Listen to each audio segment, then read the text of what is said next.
ايه رأيكم في الجمال ده؟ الصينية دي طبعا كبيرة. المقادير اللي انا عملتها حطيتها لكم. عمل الصينية ما شاء الله كبيرة اهي.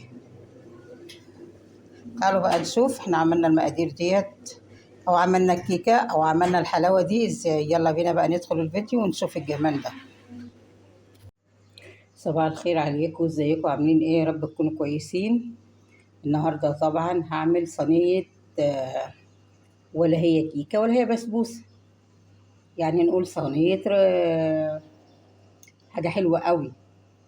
عشان اللي بيعمل بسبوسة وبتطلع منه وحشة، أو بيعمل صينية كيكة وبتطلع منه هبطنة، دي أحسن حاجة تظبط معاكي.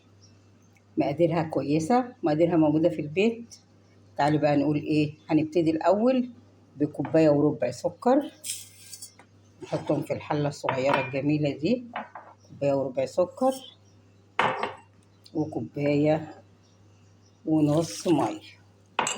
دي مقادير الشربات. وهنحط كمان عصرة ليمون.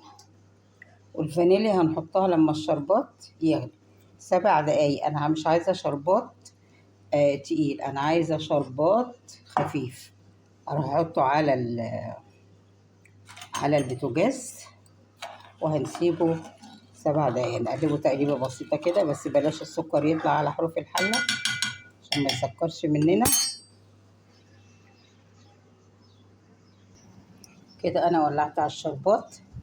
بعد ما ولعت على الشربات هنبتدي نعمل مقادير الكيكة اللي احنا قلنا عليها ايه، ولا هي كيكة ولا هي بسبوس.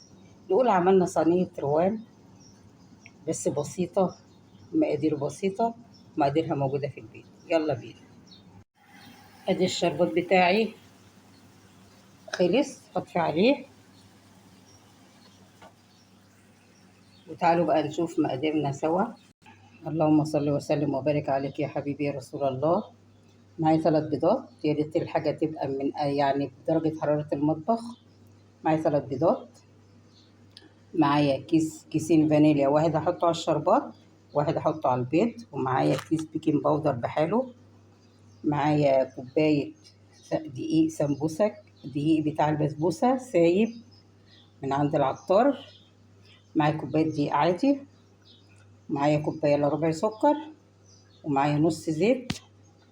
ومعايا جوزة الهند، اكيد عندنا جوزة الهند موجودة من رمضان في التلاجة، يا ريت نبقى حاطينها في التلاجة عشان لونها ما يغيرش.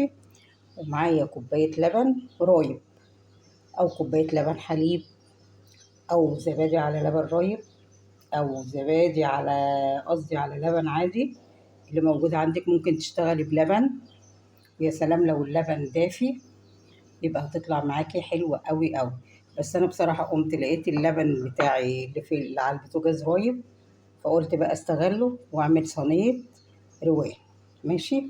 بجد بجد بتطلع منتهى الجمال. طبعا انا عملت الكوبايات دي كلها علشان اصور معاكم، انما انا في الطبيعي بستعمل هي كوبايه واحده. ماشي. انا قلت عشان تحفظوا المقادير، المقادير كلها قدامكم اهي عشان تحفظوا المقادير. واوعي تنسي رشه الملح، انا حاطه بطرمان الملح جنبي، اوعي تنسي رشه الملح. ماشي. طبعا هحط اللبن الرايب والزيت والسكر وجوز الهند والبيض والفانيليا، كل ده مع بعضه في شفشق الخلاط. واهم حاجة انك تضربي بقى الحاجة دي كلها كويس لحد لونها ما يفتح في قلب شفشق الخلاط. ماشي. يلا بقى بينا نشتغل. اول حاجة نزلت بالبيض في شفشق الخلاط، وهنزل بسم الله الرحمن الرحيم. انزل بالسكر، انزل الاول باللبن الرايب اهو،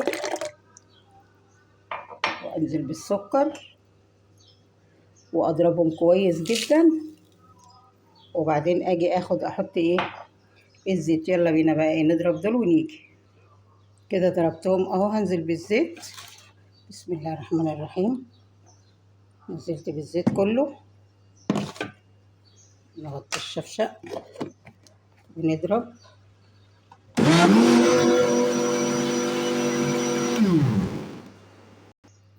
هنا بعد ما حطيت الزيت وضربته، حطيت كمان جوز الهند في قلب شفشق الخلاط وهضربه. بعد ما ضربنا كل حاجة في الخلاط، عبارة عن السكر والزيت واللبن وايه تاني وجوز الهند، ضربنا كله والفانيليا في قلب شفشق الخلاط. هنا حطيت رشة ملح، دي كوباية الدقيق العادية، وده الكيس البيكنج باودر. هنقلب كويس جدا كده اهي الخليط، نقلبه كويس كده وننزل بكل اللي في الشفشق عليه. نقلب ده الاول الدقيق دوت في قلب الخليط اللي في الشفشق لحد ما يبقاش معانا ولا ذرة دقيق.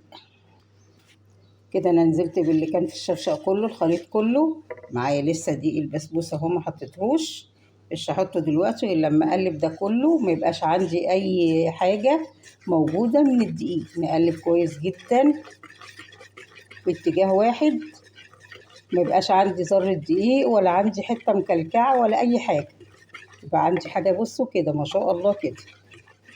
نضرب كويس جدا. احنا بنضرب كويس جدا واحنا لسه قبل ما نحط دقيق البسبوسه، عشان اول ما نحط دقيق البسبوسه مش هنقلب خالص. ماشي، مش هنقلب خالص، هنقلب يا دوبك تقليبه بسيطه عشان ما تنشفش مننا بنحط. طب لو لقينا الدقيق معانا او العجينه معانا سايله قوي، مش هحط دقيق ابيض، هحط حبه دقيق بسبوسه تاني. ماشي، بس ان شاء الله المقادير مظبوطه ومش هتحط اي حاجه. كده هنزل بقى بالدقيق ده كده،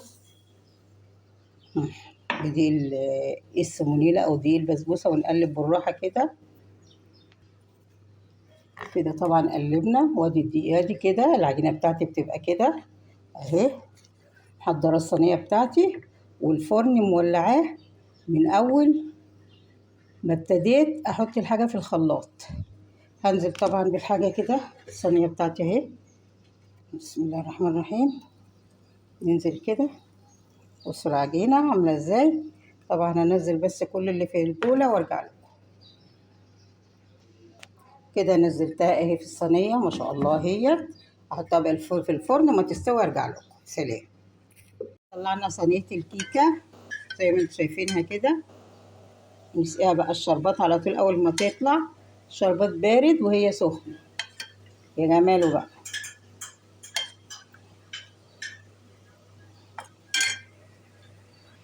كده سقيناها، نسيبها بس ايه تبرد شويه ونقطعها. كده بقى عايزه تحطي تزينيها بشويه جوز الهند، تزينيها او ترشهم على وشها زي ما انت عايزه بقى. جوز الهند بتخلي طعمها جميل، وزي ما انا قلت لكم